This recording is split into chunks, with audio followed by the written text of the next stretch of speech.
Bienvenidos y bienvenidas a Poesía Sin Fin, un podcast para estimular tu interés en la poesía mexicana de los siglos XX y XXI. En cada episodio presentamos datos biográficos de los y las poetas, abordamos algunos rasgos estéticos de su obra y leemos fragmentos de sus poemas. En este programa exploramos la historia de la poesía mexicana, historia de la que tú y yo formamos parte.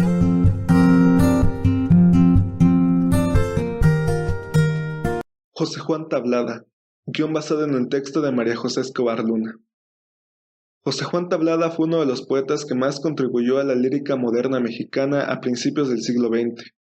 El periodista y escritor nació en la Ciudad de México en 1871 y murió en Nueva York durante el año de 1945. Fue autor de obras en prosa y en verso. Comenzó su labor como periodista alrededor de 1890 con algunas colaboraciones para el periódico El Universal. En dichos textos ya eran notorios aquellos intereses que lo acompañaron a lo largo de su trayectoria, por ejemplo, las estampas e impresiones de la vida en México, el arte japonés y los asuntos de corte internacional.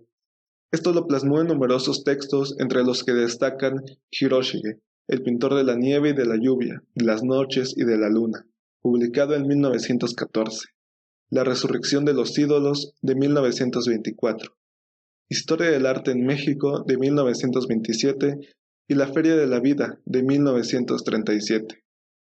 Su obra se puede dividir en dos etapas. La primera corresponde al movimiento modernista de finales del siglo XIX y la segunda se encuentra más cercana a las formas vanguardistas. Durante su etapa más joven, Tablada ya gozaba de cierto prestigio, y en 1898 se vio envuelto en una polémica tras la publicación de su poema Misa Negra en el periódico El País. El poema fue considerado un escándalo en su época, especialmente por sus versos cargados de erotismo y religiosidad, combinación que hasta la fecha puede ser considerada como sacrilegio. En este poema encontramos claroscuros, contrastes a un nivel visual. De inmediato se distingue la plasticidad que acompañará a Tablada a lo largo de su obra. En Misa Negra se mantiene presente ese interés en las artes visuales que destaca desde el inicio de su carrera, como podremos notar en los siguientes versos. Amada, ven, dale a mi frente el edredón de tu regazo, y a mi locura, dulcemente, lleva a la cárcel de tu abrazo. Noche de sábado, en tu alcoba, flota un perfume de incensario, el oro brilla y la caoba tiene penumbras de santuario, y allá en el lecho do reposa, tu cuerpo blanco reverbera, como custodia esplendorosa, tu desatada cabellera.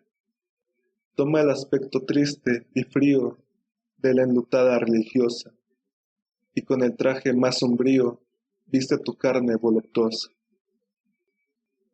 Debemos ser conscientes que la publicación de Misa Negra fue un gesto audaz por parte de Tablada.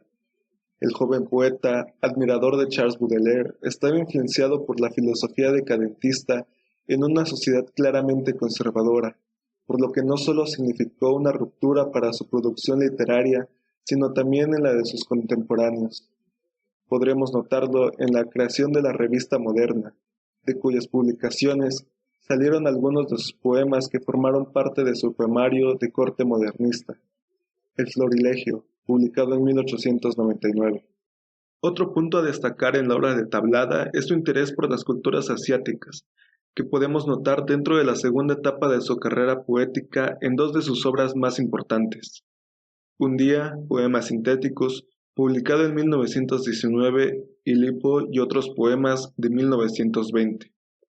El primero, en cuyas líneas estéticas se destaca la influencia de la poesía japonesa que conoció a través de traducciones al inglés y francés. Tablada tuvo la intención de imitar el haiku. Como resultado, obtuvo la creación del haikai, una forma sintetizada y en español con algunas cercanías a estos poemas sintéticos japoneses.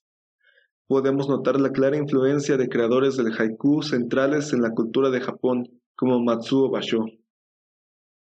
De manera similar, su estancia en París y Nueva York en años posteriores le permitió acercarse a diversos ismos, como el cubismo y el futurismo, por lo que los poemas que conforman este poemario se pueden relacionar con lo que ya estaba haciendo la vanguardia. Algunas de las características estéticas que destacan son la sencillez y lo sintético, así como el acto contemplativo. En su obra Un día, poemas sintéticos, los poemas tienen título, práctica que no es obligatoria en este tipo de expresiones. Se utiliza la rima española y hay flexibilidad métrica respecto al modelo japonés. Esto podemos notarlo en uno de sus poemas más célebres, el Saús. Tierno Saús, casi oro, casi ámbar, casi luz. En el poema encontramos que el instante se revela por medio de la imagen y la palabra, destacando una vez más el carácter visual de su poesía. Y aunque el haiku tradicional consta de 3 versos de 5, 7 y 5 sílabas, en el Saús hay una libertad silábica donde la rima se nutre por medio de la repetición de palabras, conocida como anáfora. En el poema, el instante se presenta como cualidad temporal. Leemos casi oro, casi ámbar, casi luz, y se nos revela el paso del tiempo. Va de lo sólido a lo transparente y finalmente a lo inacible. En el caso de Lipo y otros poemas, la composición que da nombre a la obra se basa en la reinterpretación del español del ideograma sino-japonés, en el cual se inscriben unos versos sobre líneas blancas. Y aunque Tablada se encargó de negar esta asociación en su momento, en las formas ideográficas del poemario podemos encontrar paralelismos con los caligramas de Apollinaire, en el sentido de que lo escrito en el texto representa una imagen, como es evidente en el siguiente poema. La luna es araña, de plata, que tiende su telaraña en el río que la retrata. Al igual que en el Saús, se trata de una imagen concreta, un momento que no deja de ocurrir. La luna es una constante en los versos del poemario por ser algo que se relaciona con Lipo y con su muerte. En este caso en particular, se trata de su reflejo en el agua.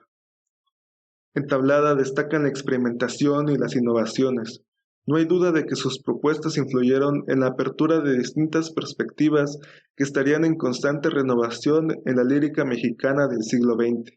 Tal fue el impacto que sus valores estéticos persistieron y persistirán en la poesía de diversos autores en los años venideros.